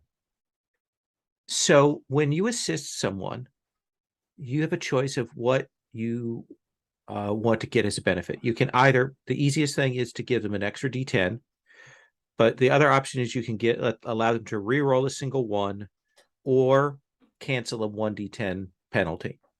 And basically up to 3 people can help, but each person can do one of those. So what would you like to do here? I mean, I don't know how Jim feels about this, but it feels like this is my special ability country, and the smooth talking smoozer is the assist. Okay. Is that Sure. Yeah, that's fine with me. Yeah. So what path is it that you want to take here? we want to take the good cop, bad cop. He's the good cop. He's nice. He's friendly. He understands the business. You know, he's charming. We all know that. And I'm the person who says, yes, man, but just stick to the facts. So does that feel like resolute? Oh, I see what you mean. Yes. I think it probably does feel like resolute. Okay. Resolute is the one. Yeah, I think. Yeah, I think so. So you're kind of playing a little bit hard. So, and you're questioning someone. You could spend a point of reserve if you want to get an extra D10, but you're all met already, getting plus 1d10 from the cold reading, I'm going to say here. I think it's the special ability. Oh, I see what you mean. Yeah. I'm with you. Yeah. Fine. So right now you're rolling 4, and Okay. Jim, if you're helping, you can throw in an extra D10. That's the most basic way to do this. Do I need to spend anything or reserve or anything like that, or just Not because for- I'm there? It helps Just because you're out? there and kind of helping out, and you've got a 2 in resolute, so you've got that. And presumably agreeing to share in consequences. Yeah. So that's okay. So that's 5 dice, yeah? You roll 5 dice. Well, I'm going to spend my lowest value reserve, Okay. which is a 2, in order to engage the special ability, which gives me another D10, so 60-10. 60-10. Yeah. Okay, so that's 933651. Okay. So 9 looks like the top of the pile. So she's clearly like I think the back and forth between the two of you, she's very clearly like she's nervous and she wants to talk about this. And she's like, yeah, it's just, I came back and I made like the apartment was a mess. And I couldn't tell. Maybe there was a fight or something. I don't know. But you know, now I didn't say this, but I know that she's been burning the candle at least 2 ends, maybe more. I know that she's got some people that she's stringing along. Honey. If I had a nickel for everybody that was taking an off-contract gig in this town, I wouldn't need contracts myself. No, but you know what I mean? Like, here's the thing is, she's different from most people. Like most people, they'll tell you, like they'll talk, your roommates, they'll tell you who they're hanging with. The only reason I only know one of them that she's been involved with, but it's heavy enough that I kind of don't want to say. Oh, yes. Yeah, no. No, you Ma'am. never juggling sugar daddies, that can be. And I sigh and I kind of like cast a glance at Jake. Ma'am, you never said anything back here. So I know she's got another person on the string, maybe two. I don't know the details. But the one that she spends a lot of her time on is Linda Gramsci, one of the lieutenants of the Gramsci crime family. It's a shame that this young lady didn't tell us anything, Tommy boy. Ain't it? Break a leg, I say, and, and turn and swan on out of there. Hey. And she looks, maybe there's the moment where she's a little bit nervous that she's actually flipped and given that, but then she, and I think you both can tell that she genuinely doesn't know anything other than that really about what's going on, and is concerned, though perhaps excited by the possibilities for her next job. Now, what I want to do, cutting from that, I want to come to Grace and Thorn here on something. One of the mechanics that a Crescendo of Violence has is the idea that there are different acts. So the stories that were kind of in the intro kind of act, we're about to kind of go into act one, and there are some downtime actions that you can do if it's possible during that segment. There's different ones for it. So in the intro, you could connect, which means you go and talk to an ally or contact, you try to rebuild your trust with them. You could earn, meaning that you would do that so that you would be able to get an extra D10 on a wealth spend later on during the session. You could practice, which is you give us a practice montage and you get an XP. You could prepare, which allows you to gain a reserve, gain some momentum, or immediately utilize an ally or a contact. You can relax, which is another way to get XP. You could shop, meaning that you want to go and get something and you make a wealth check against it. Or you can indulge in a vice. Vice is another way that you get an XP point, but you gain heat for it. It's an odd little system. So Becca, if we do a downtime action for you during this sort of intro segment, what would you like to do? What kind of gear do we already have? So right now at the start, we're going to assume that everybody has a regular legal weapon or two, meaning pistols or knives or whatever other things that you want to have. You have an ear link, which is a basic comms unit. You have AR glasses that you can put on to look at augmented reality. You've essentially got a little dumb box to interact with computing terminals. And then you have whatever is your basic professional gear, like you have a hacker's wet gloves, or you have the PI's license, or Timothy has a portable microphone, high end, that kind of thing. Okay. So that's the basics of that. Okay. In that case, you said prepare gives us momentum, correct? So prepare mean if you do that, you can put 2 momentum on your sheet. Yeah. I'm going to go ahead and do that because what does that look like? Like what do we see? You know, maybe even we cut a flashback to you knowing you're going to go on a job. Like, what does your preparation look like? I have a modest gun locker. Okay.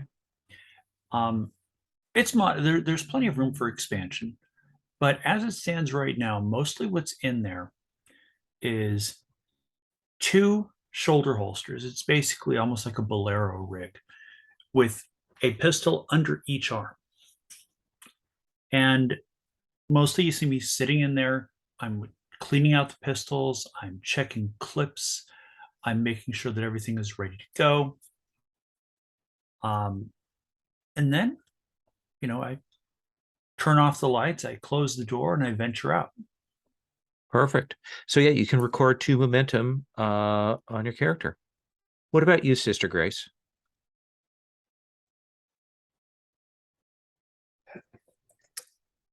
Yeah, I think I'm gonna prepare as well. Okay. And what does that look like for you?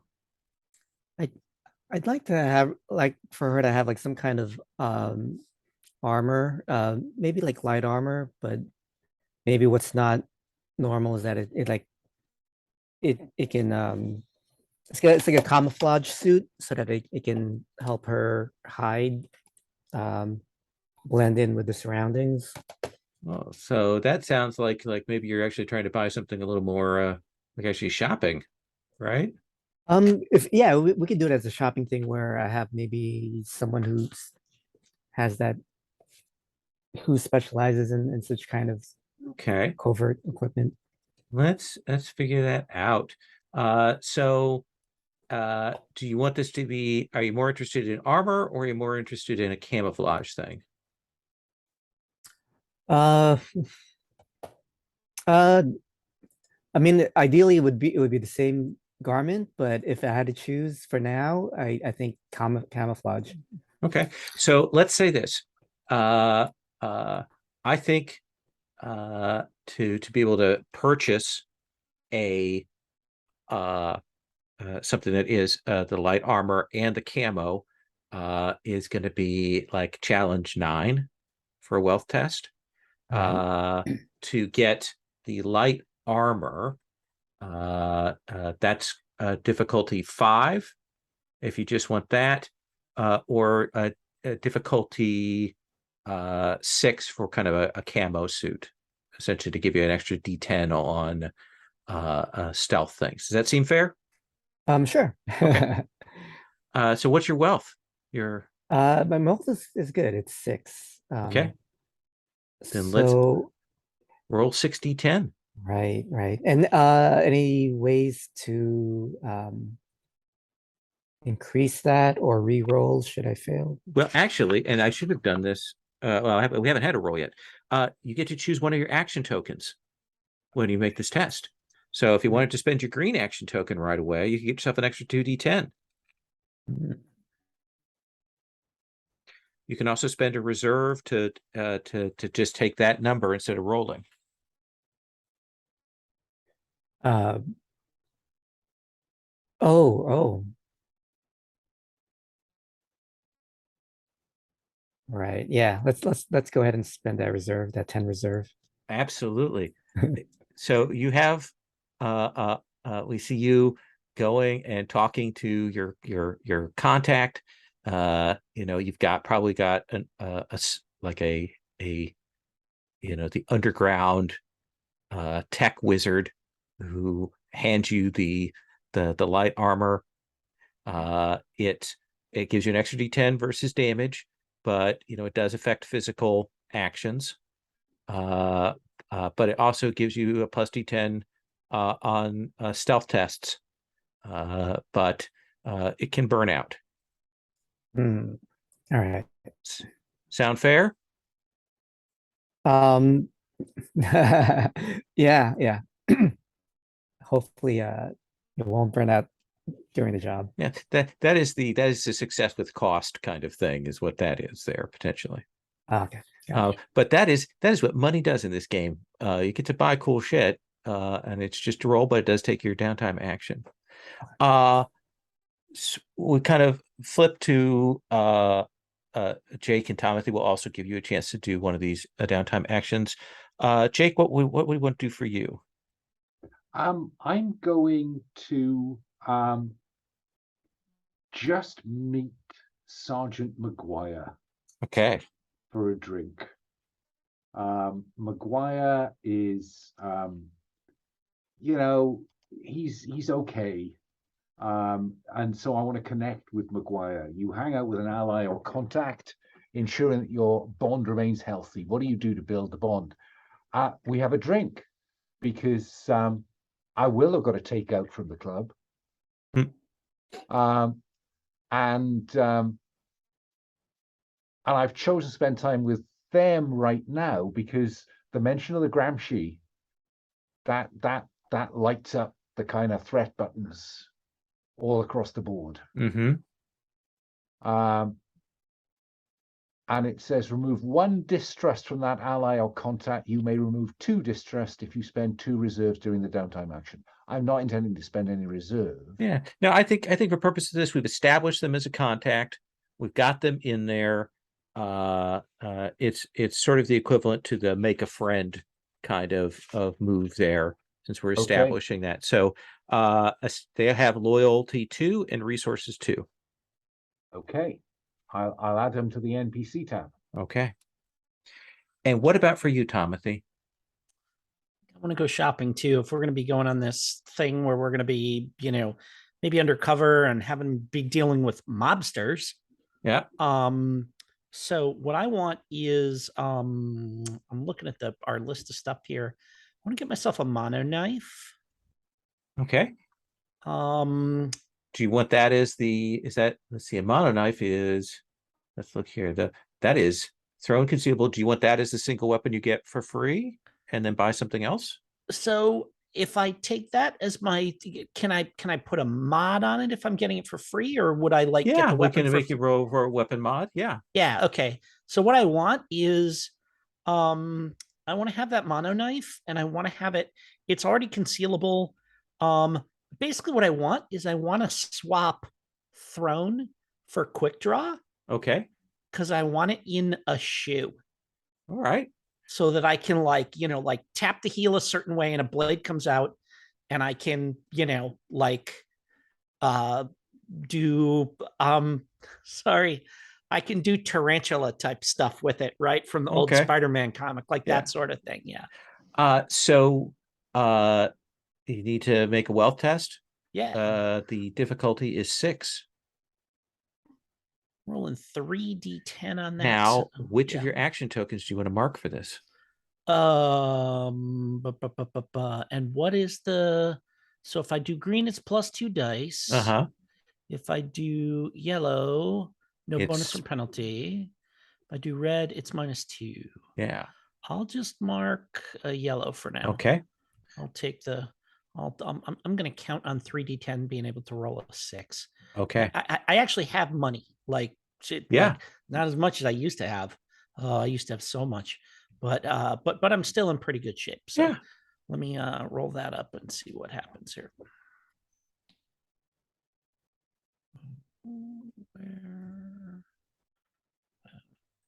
There it is. 3 dice. This is. What's my buy stuff roll here? I got a 13. No problem. Well, 8 is what you got. Oh, I got 8. That's right, because you only take the highest. Yeah. You were thinking. I calculated there. Yes. Yeah. But I got the 8, so I'm good. Got the 8. So you get and that mono knife now has the illegal tag on it because that is not for civilian use. Yes. Yeah. No. But it's concealable, so it's all good. All right. So I want to. I've retrospectively ticked my yellow token as well because and I interrogated. Yeah, I got to get used to that. Yeah, so I go buy the costumer and pick this up. Yeah.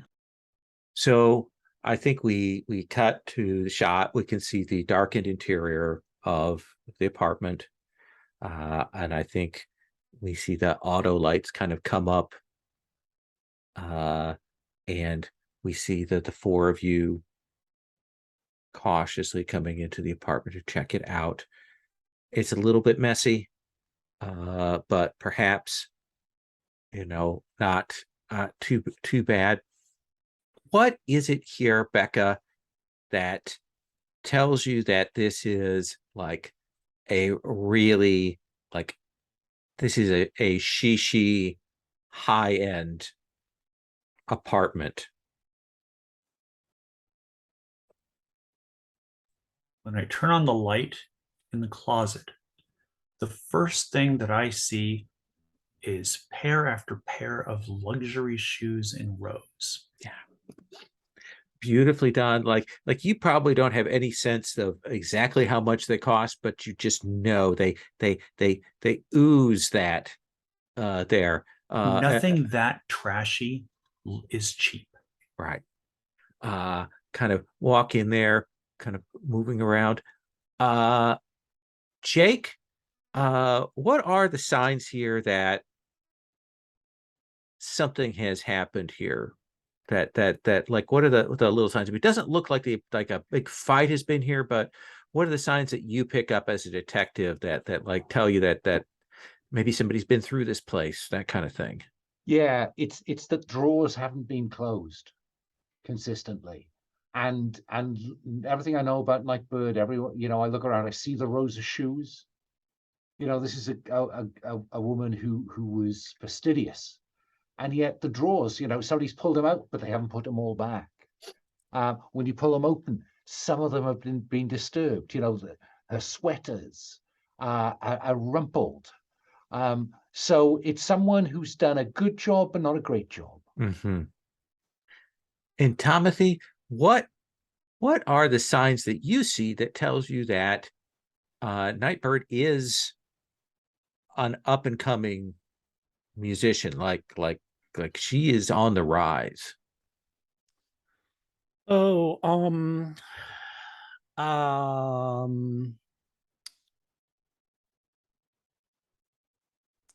she's got you know what? Scripts. She's got a couple of scripts, like, that haven't been, like that she's been given on spec to look over, to, to come in and audition for. Okay. And that's like a big deal. That's not just like, bring in your standard audition. It's, here's this script, learn the part.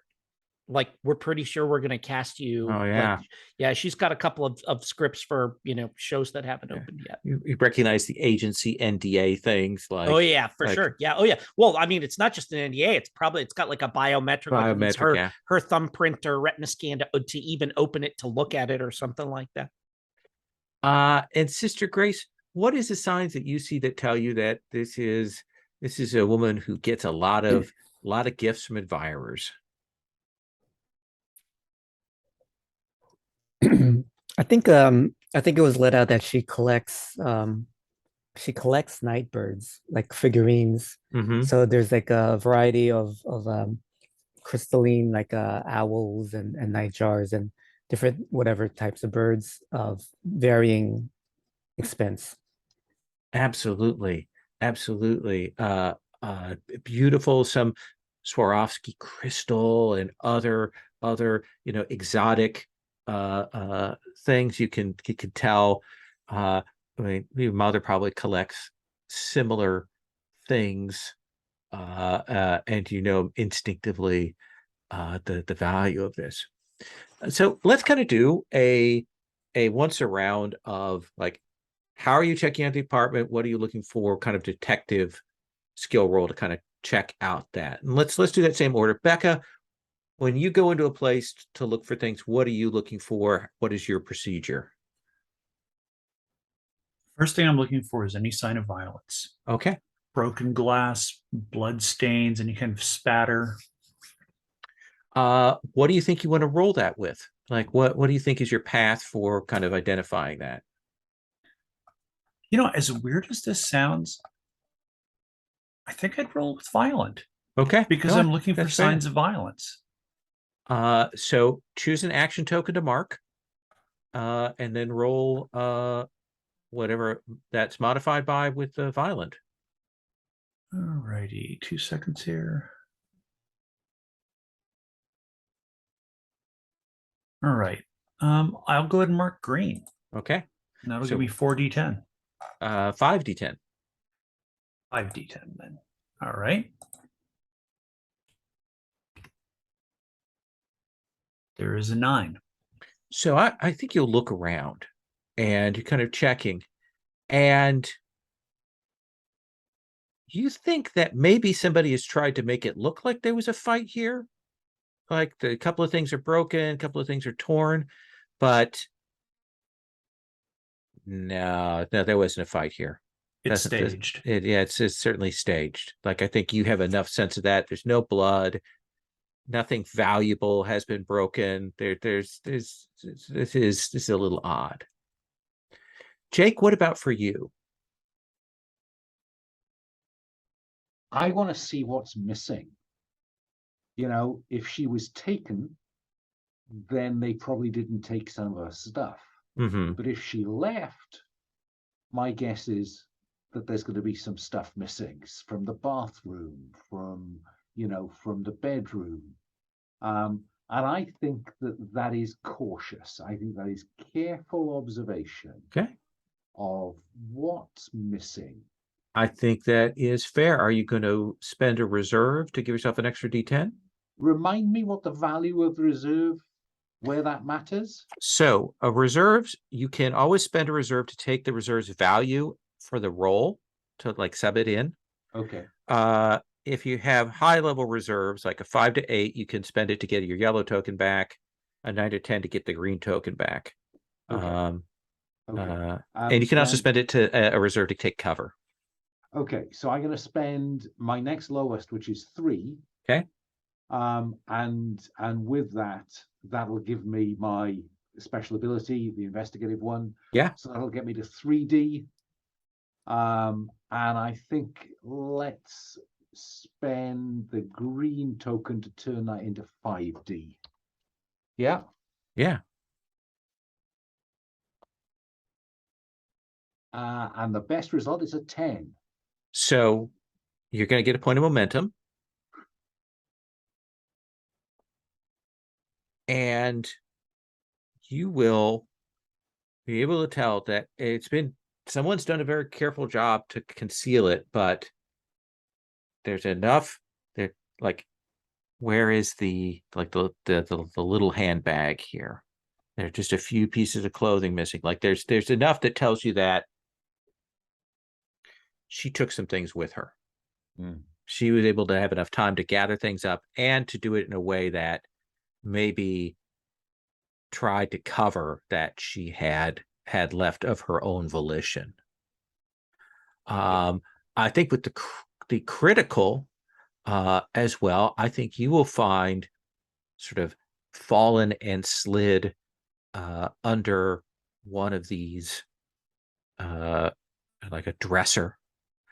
You'll find this like very high end, unfoldable from an origami like menu for very like shishi high end restaurant called Crystal Food Persuasion. It looks like it's a crystal gastronomical restaurant. What about you, Timothy? So, I think Timothy kind of looks around and he, everybody's going through drawers and all that kind of stuff. And he kind of like shakes his hands a little bit and I walk towards the front of the apartment. And as I do, I'm looking for things that look like they got dropped. I'm just kind of picking them up, like whatever. I don't know if there's mail or anything like that or whatever, but set of keys or something. And I kind of walk to the door and I like close my eyes. And then I open the door and I come in and I am just trying to inhabit her as she comes home from a day, and like, so if I come in, I'll go here, I drop my keys here. Oh, I'm probably, I probably got to use the bathroom. I walk into the bathroom and then I go out and then I would want to check my messages or whatever. And, and like kind of try to see if I can't like get in her headspace walking around the apartment. Sure. Let's have you roll. Does that feel empathetic? I feel like that's empathy. Yes. Yeah. And what do you want to mark? So let me ask you about, so here's a mechanical question. So like, if I biff this, are there consequences or do we just not get something? Like, is this like a binary find information or not? Or if I like Like if I go, man, I could throw my red in this because I'm not particularly like Timothy wouldn't necessarily be particularly invested in this aspect of what's going on. But like if I like I said, if I biff it, is there is there a reason not to do that? I think in a situation like this where you don't have like there isn't immediate threat at this moment, or pressure, I think these are the places where spending that makes sense. Cool. You might break something or you make a little bit of mess, but nothing dire here. Yeah, I get yelled at by Jake for touching something I shouldn't have. But so that's what I'm gonna do. So then I'm just kind of like going through the motions here. Like this is not my there's nobody here. Yeah. So this is like deeply boring to me. So essentially what I'm doing is just kind of passing time. And if I accidentally stumble on something, that's fantastic, but I doubt that's going to happen. So roll a D10. Cool. Yeah. So I think it's just 1d10 is what I'm rolling. Yeah. So yeah. Let's see here. And this is going to be I'm just going to poke around here for what I'm doing. No, and that's an 8. 8. I think that as you kind of are a little Zen investigation method around here, you'll see that there's like a place where you drop the keys and the things and kind of look, and you will see that there is the equivalent of a biometric recording, like disposable, like vital signs fob, and it looks like it's a gym fob. Oh my God. I love the idea of burner Fitbits. That's just like, yeah, okay. That's exactly. Cool. And it looks like it's to a very high-end private physiotherapy gym. Oh my God. That it doesn't even have a name. Like it's brackets. Yes. That's its name, is just brackets. But it definitely looks like she just kind of dropped this there and forgot about it. Oh yeah. And I pick this up and I say, Gracie, I have something that require your talents, I think. And Sister Grace?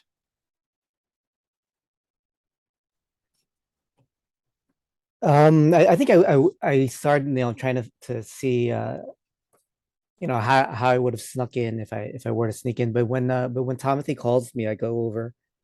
I look at the biofob and I'll try to hack it. Okay. I think how I do hacking is that I've specialized my gloves so that I actually do sign language of what I want. Oh, nice. And it somehow interfaces with whatever machinery I'm trying to hack. So what path do you want to roll this with?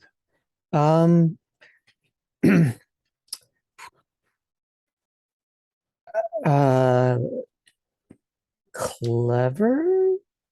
Okay. Just trying to figure out. Yeah. And which action token do you want to spend? I'll spend my yellow. Okay. So just roll me 3d10. Okay.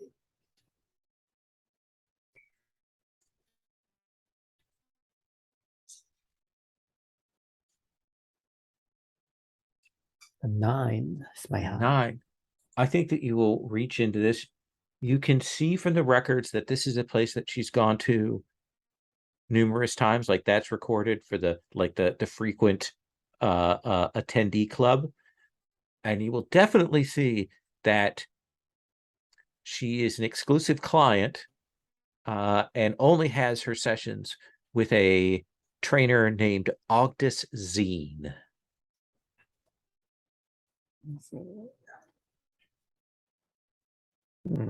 Okay. And I think you'll see that like the biometrics on that don't exactly look like exercise, maybe.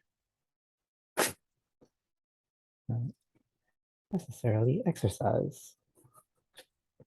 And I think that's the point at which you all will hear the and then the boom as the shotgun blows a hole in the front door of the apartment. And that is where we are going to leave off for today and where we are going to start next time. Sound good? Okay. I would like to do a quick stars and wishes. Stars being things that you dug about play, about other characters, mostly character creation, but if you want to point to things you liked in that. And then wishes being things you particularly want to see for your characters. We got 3 sessions, probably 2 cases. Anything you'd like to definitely put on the list for that. Puckett, can I start with you? Sure thing. Just in the interest of brevity, I think my favorite thing from the session today, besides the give and take on figuring out how we knew each other, Jim, you played the hell out of Tomothy. And it was just, okay, it's like, wow, this is like a musical theater kid. And like kind of literally. So I really appreciated what you brought to that and the kind of excitement and energy and really kind of almost recklessness in certain respects. So huge stars there, but I appreciated everything that everybody did. As far as wishes go, I'd like to see Becca thrown out of her element. I'd like to see her having to function in something approaching high society. Okay. Perhaps with Jake in tow. I like it. Okay. Alan? Yeah, no, I think the system's interesting. I mean, the mechanics, I'm still trying to get a feel for it, how the resources work, how things, balance out across time.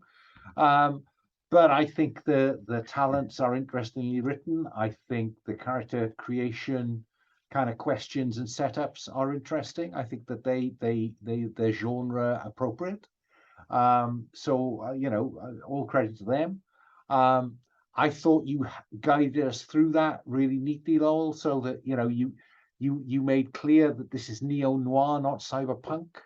And so you just put gentle touches on the tiller a couple of times just to keep us on the noir and away from the punk. And certainly that helped shape my character kind of creation bit. And yeah, no, I mean, it's early days. I think there's some interesting potential chemistry going on here. I think Jake and Tommy Boy have something going. It would be nice next time to see either the characters in unfamiliar circumstances, as Puckett was saying, or mixing it up in terms of how we pair up. Awesome. So that would be my wish. All right. Jim? Oh yeah, I'm really enjoying this immensely, Lowell. Thank you for putting it up, and thank you for thank you for following through, even though there were things that, like, as we were discussing maybe off camera before the game started, like just literally made no sense about this kind of early iteration of the rules and stuff like that. And so thank you for, you put the bell on the cat for us so that we could then follow. I very much appreciate that. And I think this is going to be a ton of fun. I like everybody in the game I've played with a bunch. And so that's delightful that it's like almost like having a something adjacent to a regular game group that I'm playing with. So that's great. And I think that's going to be wonderful. Alan, big props to you for just good cop, bad cop right off the bat. That was fantastic. Thank you. I like that. And absolutely. And like the idea that like Tomothy was the one yickety yakking, but that you were the one that was really driving it because you were commanding the attention of, the person in the room. That was a neat way to do that. And I really dug that. So that was a lot of fun. Puckett, props to you for asking me what that song was that I sing when you get upset and stuff like that. Rod, thank you for indulging my desire to be entangled with your dysfunctional family. Very much, I don't know if they're going to show up or not, but that can, and that's a thing where it doesn't matter if they show up or not. It would be cool if they do, but if they don't, it's a running gag that we'll have and can rib each other about and stuff like that I'm really looking forward to. So, I mean, as far as wishes go, I mean, way up there at the top of the list, we got to have a musical number at some point. I feel like that's kind of de rigueur. Okay. Got to be some kind of something, the excuse to break out into song in some sort of, like borderline magical realist way. As far as the other characters, Puckett talked about wanting to have Becca be out of her element. I would very much like to see Becca just, go to town, with a machine gun or something like that, and actually, We may start that out hero. next time. Yeah. Yeah, be our action hero. Yeah, Looking I forward think to the that. shotgun is the cue. Yes, Yes. yeah, exactly. And to see, and I would love to see a little like what it looks like from Grace's perspective when she does her hacking. Okay. We just kind of did it with a quick dice roll today, but like one of the things in a lot of this fiction is like, yeah, you describe how you perceive it and whatever, how it looks to you and all that sort of stuff and everything. And Yeah. Nice. And I'm really looking forward to seeing other elements of Jake's other cases kind of converge and catch up with us. That's gonna be fun. I think like I want to see Jake drink somebody under the table. I think is what I'd love to see happen. Awesome. And Rod. Yeah, stars to everyone. Thanks, Lil, for running the game. I love the setting. I'm digging learning the new mechanics. I like how everyone's leaning into the character, playing to the strengths. I love that Becca was using violence as a means of investigation. That was cool. I like the interplay between Timothy and Jake and when they were dealing with the roommate. And that dynamic was pretty cool. Yeah, wow. Yeah, a musical number would be amazing. I don't know how that's gonna happen. Well, I'll let you decide. But as far as the high society scene, I'd be happy to have my family involved and have one of their events completely. Well, whatever happens, right? I like it. That'd be fun. I could crash it. You could. It would be a smash. I don't know. But that does pick up. I wish occurred to me as we were speaking, which is that I do want to see a picture of Mama Aladin in the NPC tab, please. Oh, interesting. I'll. Do you want to do that, or do you want me to try to? I'll find let you something? handle that. You find Okay, sure. who you want to have for that. Right. That's great. Yeah. Yeah, and I think I'd like to skulk around a bit also at some Okay. point. We'll give you a chance to skulk. Yeah. Awesome. I am going to stop the recording.